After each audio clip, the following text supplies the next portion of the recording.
قابو سے باہر تھے اور اپنے نفس کی خواہش پر میں سر جھکا کر چل رہا تھا۔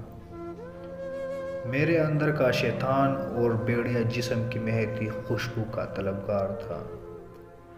کسی دوشیزہ کے جسم سے میں اپنے جسم کی پیاس بجھانے کے لیے تڑپ رہا تھا۔ گھر پر بیٹھی میری نکاح میں پابند ایک عورت میری منتظر تھی، لیکن مجھے اس کے جسم سے نفرت سی تھی۔ میں راستے میں کسی جسم کی خاطر در بدر بھٹک رہا تھا اور میرے پاس میری آج کی دہاڑی سے حاصل ہونے والی وہ رقم موجود تھی جس سے میرے گھر کا کچن اور دال روٹی چل رہی تھی۔ لیکن میں سوچ رہا تھا کہ اگر آج میں بھوکا اور خالی پیٹ سو سکتا ہوں تو میرے بیوی بچے بھی تو فاقہ کاٹ سکتے ہیں۔ تو آج کی دہاڑی سے اپنے جسم کی پیاس بجھانے کے لیے تیار تھا۔ راستے میں ایک بزرگ نے روک کر کہا کہ برخوردار، چہرے پر لعنت برس رہی ہے، ضرور کسی کبیرہ گناہ کی راہ پر نکلا ہے۔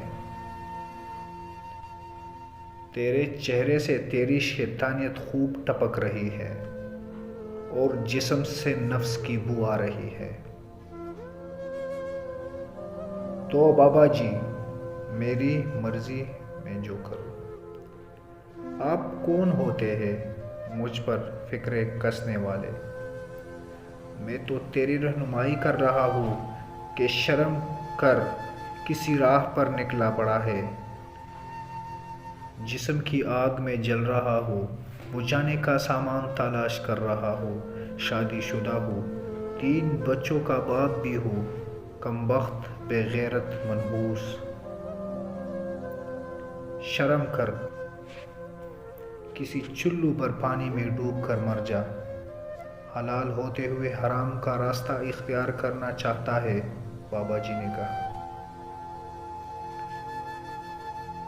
مجھے اپنی بیوی سے بدبو آتی ہے، گھن ہوتی ہے، عجیب سی نفرت پیدا ہوتی ہے۔ اس کا بجھا بجھا سا چہرہ دیکھ کر اور تکا تکا سا جسم دیکھ کر میرے جذبات مر جاتے ہیں۔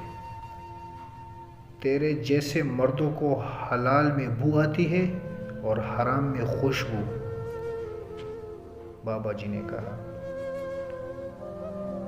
جو گھر کی عورت چولہے کی تپش میں تیری اور تیری بچوں کی خاطر جل رہی ہے، جس کا حسن غربت کے کیچڑ میں ڈل رہا ہے، جس کے ہاتھ کی لکیریں برتن اور کپڑے دھو دھو کر گھس رہی ہے، جس کے نقوش مٹ رہے ہیں، جس کی مسکراہٹ اور ہنسی مفلسی اور تیری خدمت اور غلامی کرتے کرتے بجھ رہی ہے، جس کا جسم تیرے گھر کی حفاظت کرتے کرتے تکن سے چکنا چور ہو رہا ہے،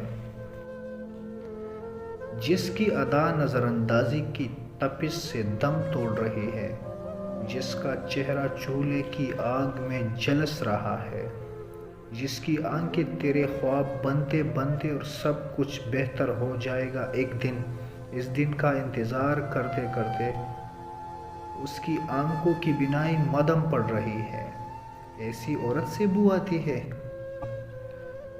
کبھی بد کرداری کے الزام، کبھی تانے، کبھی زبان درازی کے فقرے، اپنا گھر بار، والدین، بہن بھائی، دوست احباب، رشتے ناتے، اپنا بچپن، اپنا محلہ، اپنا شہر، سب کچھ چھوڑ چھاڑ کر تیری نکاح میں خود کو تیرے تابع کیا ہے،